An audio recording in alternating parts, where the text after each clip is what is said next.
अस्सलाम वालेकुम। अब मां तव्हांजो ख़ादिम नईमुल्ला महर साॻी पघार ते। अच्छा, करंट अफेयर 2020 असां कवर करे आया आहियूं। नॉर्मली जेके टेस्ट हूंदा आहिनि उन में पोयनि 2 सालनि जो करंट अफेयर पुछा कयो वेंदो आहे। करंट अफेयर में अहम जेके इवेंट्स हूंदा आहिनि उन्हनि जे बारे में पुछा कई वेंदी आहे। सो 2020 तव्हां पढ़ी आया आहियो, तव्हांखे आइडिया थी वियो हूंदो त नेशनल ऐं इंटरनेशनल असां कवर करे आयासीं। हाणे पाण 2021 नेशनल ऐं इंटरनेशनल कवर कंदासीं। अॼु वारे टॉपिक में या अॼु वारे लेक्चर में मोस्टली असां नेशनल कवर कंदासीं। 2 ॾींहं लॻी वेंदा। अॼु अधु लेक्चर कवर कंदासीं, वरी सुभाणे बि इनशाला 2020 नेशनल, उन खां पोइ पाण इंटरनेशनल कवर कंदासीं।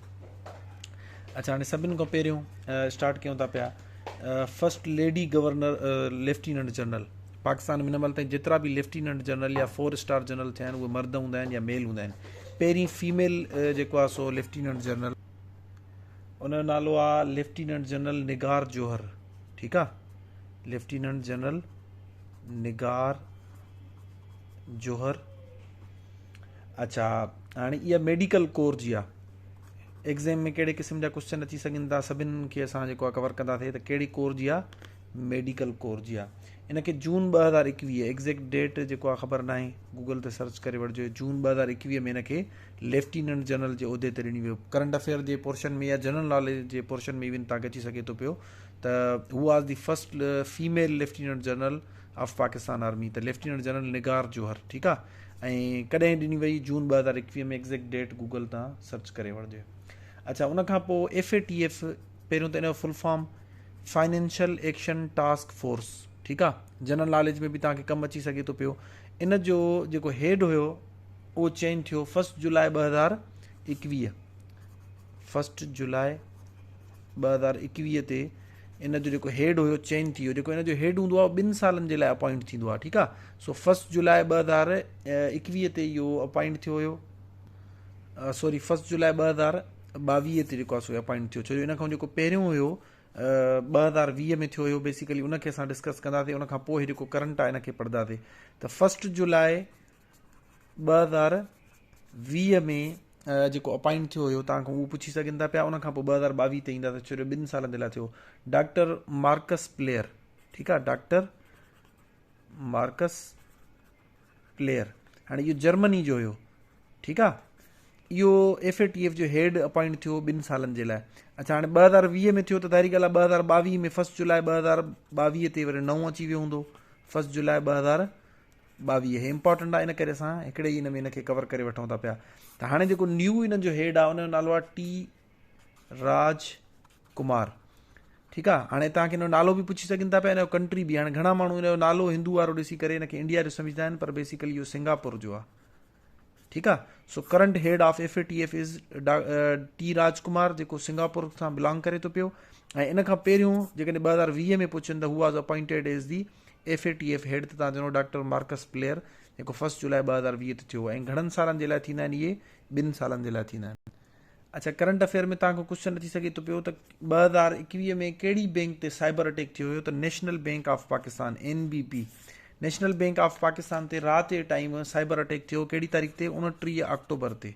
29 अक्टूबर 2021 ते इन मथां साइबर अटैक थियो हुयो। 2021 29 अक्टूबर, नेशनल बैंक जे मथां मिड नाइट।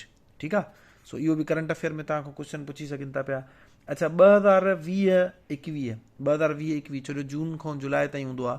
2020-21 में GDP ग्रोथ केतिरी थी, तव्हांखां पुछी सघनि था पिया। GDP growth 3.9%। ठीकु आहे। हाणे GDP जो फुल फॉर्म बि कॾहिं कॾहिं पुछी वठंदा आहिनि, त ग्रॉस डोमेस्टिक प्रोडक्ट छा थींदो? ग्रॉस, D फॉर डोमेस्टिक ऐं P फॉर प्रोडक्ट। अच्छा, ॿियो वरी हूंदो आहे GNP। कॾहिं कॾहिं इहो बि पुछी वठंदा आहिनि त हे ग्रॉस नेशनल प्रोडक्ट आहे। हाणे ॿई छा हूंदियूं आहिनि, कॾहिं इन्हनि जो कॉन्सेप्ट तव्हांखे अलॻि सां हिकिड़े लेक्चर में मूंखे रिमाइंड कराइजो, तव्हांखे सम्झाए वठंदुमि त GDP छा हूंदी आहे, GNP छा हूंदी आहे, इन्हनि खे कैलकुलेट कीअं कयो वेंदो आहे, ऐं इन्हनि ॿिन्हिनि में डिफरेंस छा आहे। इहो कॾहिं डिस्कस करे वठंदासीं। हाणे डिस्कस कंदासीं त वरी थोरो डिस्ट्रैक्ट थी वेंदासीं। सो पंहिंजे टॉपिक ते ई रहूं था पिया। अच्छा, OICD जेका समिट हुई, 17 समिट, उहा पाकिस्तान जे अंदरि थी आफ्टर 41 ईयर्स, 14 सालनि खां पोइ। कॾहिं थी हुई? 17 दिसंबर खां 19 दिसंबर 2021 में। ठीकु आहे। 17 दिसंबर खां 19 दिसंबर 2021, 3 ॾींहंनि जे लाइ थी हुई। ऐं उनखां पोइ जेको आहे सो मुंहिंजे ख़्याल में ग़ालिबन मार्च में 48th समिट थी फॉरेन मिनिस्टर्स जी, ठीकु आहे। फॉरेन मिनिस्टर्स जी 48 समिट थी हुई ग़ालिबन मार्च जे महीने में, एग्ज़ैक्टली मूंखे डेट यादि न आहे, यानी कि 2022 में इमरान ख़ान जी हुकूमत करण खां पहिरियों 48th फॉरेन मिनिस्टर्स जी जेका मीटिंग थी हुई। ऐं हे जेको आहे जनरल समिट हुई OIC जी 17th कॾहिं 41 सालनि खां पोइ वरी पाकिस्तान में थी, ठीकु आहे। जेका सेकेंड समिट हुई उहा पाकिस्तान जे अंदरि थी हुई। फर्स्ट जेको आहे सो मराकेश या रबात में थी हुई, ऑलरेडी असां OIC में डिस्कस करे आहियूं। सेकेंड पाकिस्तान में थी हुई, उनखां पोइ वरी एतिरनि सालनि खां पोइ, यानी कि 41 सालनि खां पोइ वरी पाकिस्तान में थी हुई OIC जी डिटेल। अच्छा, पढ़ण जो तरीक़ो इहो हूंदो आहे त जॾहिं बि कोई हिकिड़ो MCQ या हिकिड़ो क्वेश्चन तव्हांजे साम्हूं अचे, उन सां जेका बि रेलेवेंट इन्फॉर्मेशन हूंदी आहे उहो गूगल तां सर्च करे वठंदा कयो। जीअं हाणे मिसाल था वठो, इहो तव्हां पढ़ी वरितो, OIC जो तव्हांजो लेक्चर ऑलरेडी डिस्कस थियल आहे जनरल नॉलेज वारे पोर्शन में, पर तव्हां जेकॾहिं मिसाल थो ॾियां, जेकॾहिं बिल्फर साहिब न पढ़ियल हुजे त OIC जो फुल फॉर्म छा आहे, OIC कॾहिं ठहियो हुयो, इन जा फाउंडिंग मेंबर्स केतिरा हुया, इन जो हेडक्वार्टर किथे आहे, इन जो ऑफिशियल लैंग्वेजिस कहिड़ियूं आहिनि, हिन महिल त एतिरा आहिनि, हिन जूं केतिरियूं समिट्स थी चुकियूं आहिनि, जनरल समिट्स बि ऐं फॉरेन मिनिस्टर्स जी बि, इन टाइप जा, इन जो करंट हेड कहिड़ो आहे। सो इन टाइप जा जेके बि क्वेश्चन जेके पेपरनि में पुछिया वेंदा आहिनि, तव्हां उनखे डिस्कस करे जेको आहे सर्च करे वठंदो या उन्हनि ते हिकिड़ो दफ़ो नज़र घुमाए वठंदा कयो। पढ़ण जो इहो तरीक़ो कार हूंदो आहे त हिकिड़ो MCQ तव्हांजे साम्हूं अचे, उन सां रिलेवेंट जेके बि 10, 12, 15 जेको आहिनि सो MCQs ठहनि था, उहे तव्हां ॾिसी वठंदा कयो। अच्छा, उनखां पोइ CM बलोचिस्तान चेंज थियो हुयो। CM बलोचिस्तान अब्दुल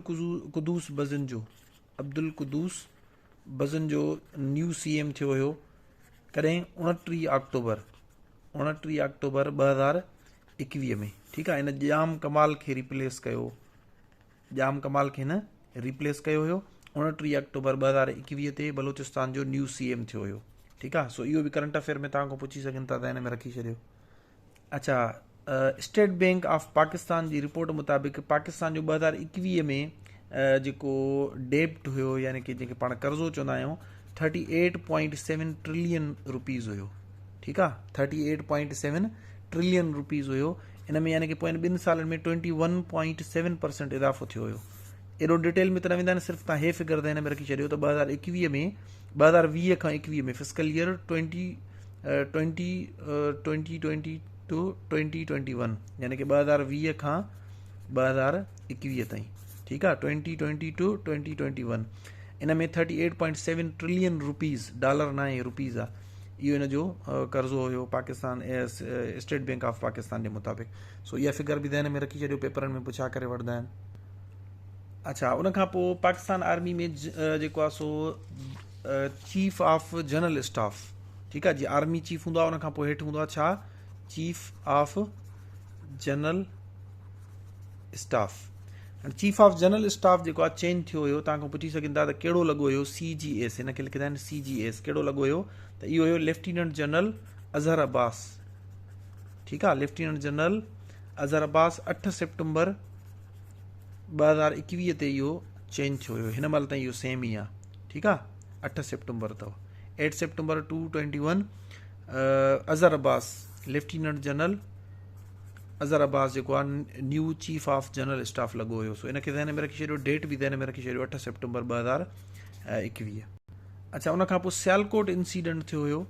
सियालकोट इंसिडेंट में प्रियांथा कुमारा जेको श्रीलंकन शहरी हुयो, 49 ईयर्स ओल्ड, प्रियांथा कुमारा, ठीकु आहे। हिकिड़ी फैक्ट्री में मैनेजर हुयो, जंहिंजे मथां ब्लास्फेमी जो जेको आहे सो इल्ज़ाम लॻाए करे उनखे क़तल कयो वियो हुयो बाय अ मोब इन सियालकोट, ठीकु आहे। सो तव्हां खां इन जी नालो बि पुछी सघनि था पिया, इन जी जेको आहे सो डेट बि पुछी सघनि था पिया, सॉरी एज बि पुछी सघनि था पिया, किथां जो शहरी हुयो, श्रीलंका। ऐं इन जी जेको आहे सो डेट बि तव्हां खां पुछी सघनि था पिया त इहो इंसिडेंट कॾहिं थियो हुयो, त 3 डिसंबर 2021 ते इहो इंसिडेंट थियो हुयो, ठीकु आहे। 3 डिसंबर 2021 ते प्रियांथा कुमारा खे ब्लास्फेमी जो इल्ज़ाम हणी करे हिनखे क़तल कयो वियो हुयो। 49 ईयर्स ओल्ड हुयो, श्रीलंका जो हुयो। अच्छा, इते ई तमग़ाए शुजात हिकिड़े नौजवान खे ॾिनो वियो, जंहिं हिनखे बचाइण जी कोशिशि कई, जंहिंजो नालो हुयो मलिक अदनान, ठीकु आहे। मलिक अदनान, हिनखे तमग़ाए शुजात ॾिनो वियो। इंग्लिश में हिनखे चवंदासीं medal of bravery, medal of bravery. Medal of bravery Malik Adnan खे ॾिनो वियो, छो इन प्रियांथा कुमारा खे बचाइण जी कोशिशि कई पर सक्सेसफुल न रहियो। फुटेजिस में हिनखे ॾिठो वियो त हिन वॾी कोशिशि कई, सो इन करे हिनखे मेडल ऑफ ब्रेवरी ॾिनो वियो, तमग़ा शुजात ॾिनो वियो। ऐं जेको आहे सो प्रियांथा कुमारा खे कहिड़ी डेट ते जेको आहे सो किल कयो वियो या ब्लास्फेमी जो इल्ज़ाम हणी मारियो वियो, 3 दिसंबर 2021। अच्छा, उनखां पोइ हिकिड़ो ॿियो अनफॉर्चुनेट इंसिडेंट हुयो घोटकी ट्रेन इंसिडेंट, ठीकु आहे, जंहिंमें 2 ट्रेनूं पाण में घोटकी जी जेको आहे सो तालको आहे ॾहरकी, उन में जेको आहे सो टकराइजी वियूं पाण में सुबुह जे टाइम। कहिड़ी डेट ते थियो हुयो? 7 जून 2021, 7 जून 2021। इन ते 2 ट्रेनूं पाण में टकराइजी वियूं किथे ॾहरकी में, जंहिंमें 60+ जेको आहे सो डेथ थी वियूं ऐं 160+ जेको आहे सो कैजुअलिटीज़ थी वियूं। सो इहो बि ध्यान में रखिणो आहे घोटकी इंसिडेंट। इन टाइप जा क्वेश्चन बि अची सघंदा आहिनि, ख़ासि तौर ते डेट पुछा कई वेंदी आहे। हे जेका फिगर हूंदी आहे इहा न पुछा कंदा आहिनि नॉर्मली, इन करे जो इहा फिगर एग्ज़ैक्ट न हूंदी आहे। सो हिकिड़ो रफ आइडिया थी सघे थो पियो, तव्हां पंहिंजे ध्यान में रखी छॾियो। बाक़ी हिकिड़ी डेट जेका आहे इहा तव्हां अक्सर पुछा कई वेंदी आहे। अच्छा, उनखां पोइ मोहम्मद अली सतपारा नालो ॿुधो हूंदो, तुम चले आओ पहाड़ों की कसम। मां त जॾहिं इहो गानो ॿुधो आहे मोहम्मद अली सतपारा रिमाइंड थी वेंदो आहे या रिकॉल थींदो आहे। मोहम्मद अली सतपारा जेको आहे सो मिसिंग हुयो 5 फरवरी 2021 खां, अलॉन्ग विथ फॉरेनर्स कहिड़ा कहिड़ा हुया? कुझु चिली जा ऐं कुझु जेको आहे सो आई थिंक आइसलैंड जा जेको आहे सो क्लाइंबर हुया, जंहिंसां गॾु इहो मिसिंग थी वियो 5 फरवरी 2021 ते। अच्छा, केटू सर करण जी कोशिशि कनि पिया, ठीकु आहे। अच्छा, मोहम्मद अली सतपारा जे लाइ जेकॾहिं कुझु पॉइंट्स असां ध्यान में रखूं त he was the only Pakistani जेको 8 जेके टॉप 14 पीक्स आहिनि उन में 8 जेको आहे सो हे सर करे चुको हुयो, ओनली पाकिस्तानी, ठीकु आहे। अच्छा, जेको पोइनि ॾींहंनि में तव्हांजो जेको लेक्चर आयो हुन में तव्हांखे मां 15 जेको आहे एशियन माउंटेन पीक्स जेके दुनिया जूं वर्ल्ड्स हाईएस्ट पीक्स आहिनि उहे उन में 15 ई एशिया में आहिनि ऐं उन में 5 जेके आहिनि सिर्फ़ु पाकिस्तान जे अंदरि आहिनि। शायदि हिन जो लेक्चर मां तव्हांखे न मोकिले सघियो आहे, लेक्चर ठाहे छॾियो आहे, उहो हाणे मोकिलियांव थो। सो 5 पीक्स जेके आहिनि उहे पाकिस्तान में कहिड़ियूं कहिड़ियूं आहिनि, उनजी हाइट केतिरी आहे ऐं किथे आहिनि, उहो पाण हुन वीडियो में डिस्कस कयो आहे, तव्हांखे मोकिले ॾियां थो पियो। सो उन्हनि मंझि तव्हां ॾिसी सघो था पिया त 5 पाकिस्तान में ऐं 3 मिलाए करे टोटल 8 जेके पीक्स आहिनि इहो चढ़ी चुको हुयो। ॿियो हिन जो जेको हिन ॾे क्रेडिट वेंदो आहे उहो इहो आहे त he was the only climber जेको विंटर जे अंदरि नांगा पर्बत ते चढ़ियो। हाणे नांगा पर्बत पाकिस्तान जी 2 नंबर वॾी चोटी आहे ऐं दुनिया में यानी वर्ल्ड लेवल ते उहो 9th जेको आहे हाईएस्ट माउंटेन पीक आहे। दुनिया में 9 नंबर ते ऐं पाकिस्तान में काई नंबर ते आहे? 2nd हाईएस्ट माउंटेन पीक आहे। अच्छा, गर्मियुनि में हर को चढ़ंदो आहे, विंटर में अॼु ताईं कोई बि न चढ़ियो आहे ऐं इहो पहिरियों माण्हू हुयो, सिर्फ़ु पाकिस्तान में न पूरी दुनिया में इहो वाहिद माण्हू हुयो जेको विंटर जे अंदरि जंहिं नांगा पर्बत सर कयो हुयो। सो हे इन करे वॾो अज़ीम माण्हू हुयो ऐं पाकिस्तान जो हिकिड़ो सॉफ्ट इमेज दुनिया जे साम्हूं खणी आयो ऐं इन जी ज़बरदस्त अचीवमेंट हुई। हर माण्हू जे वस में न हूंदी आहे इहे ॻाल्हियूं जेके असां हितां वेही करे कयूं था। सो मोहम्मद अली सतपारा जे बारे में 2-4 शयूं जेके इंपॉर्टेंट हुयूं जेके पेपरनि में करंट अफेयर में या जनरल नॉलेज में पुछी सघनि था, उहो पाण डिस्कस कयूंसीं। 5 फरवरी ते मिसिंग हुयो। ॿिया हुन सां गॾु केरु हुया? चिली ऐं आइसलैंड जा कुझु क्लाइंबर्स हुया। दुनिया जी जेके 14 टॉप माउंटेन पीक्स आहिनि उनमें 8 जेको आहे सर करे चुको आहे ऐं इहो सिर्फ़ु वाहिद पाकिस्तानी आहे। ऐं नांगा पर्बत खे विंटर में सर करण वारो दुनिया जो वाहिद माण्हू हुयो, ठीकु आहे। नांगा पर्बत पाकिस्तान जी 2 नंबर हाईएस्ट माउंटेन पीक आहे ऐं दुनिया में वर्ल्ड रैंक में 9 नंबर ते अचे थी पई। अच्छा, इन वीडियो खे पाण हिते एंड कयूं था, छो जो हाणे कुझु पाण डिस्कस कंदासीं इंपॉर्टेंट डेट्स। तक़रीबन हर करंट अफेयर जे पोर्शन में जेको बि साल हूंदो आहे उन में जेके डेट्स हूंदियूं आहिनि उन्हनि मंझि जेके इंपॉर्टेंट पर्सनैलिटीज़ हूंदियूं आहिनि उनजी डेथ या उनजी डेट या उनजे बारे में कुझु इन्फॉर्मेशन लाज़मी पुछा कई वेंदी आहे। सो हिन में 2021 में तमामु घणियूं डेथ्स थियूं हुयूं जेके इंपॉर्टेंट माण्हू हुया, जीअं उमर शरीफ़ जेको कॉमेडियन हुयो, डॉक्टर अब्दुल कदीर ख़ान ऐं कंवल नसीर जेका पहिरीं जेको आहे PTV जी न्यूज़ एंकर हुई ऐं अहिड़ियूं ॿियूं कुझु जेके आहिनि इंपॉर्टेंट जीअं डॉक्टर सदर ममनून हुसैन। सो अहिड़ियूं आम शख़्सियात हुयूं जंहिंजी डेथ थी वई, उन्हनि खे पाण डिस्कस कंदासीं। पर वीडियो लंबो थी वियो आहे, 14 मिंटनि जो थी वियो आहे। नेक्स्ट वीडियो में पाण डिस्कस कयूं था। Thank you so much.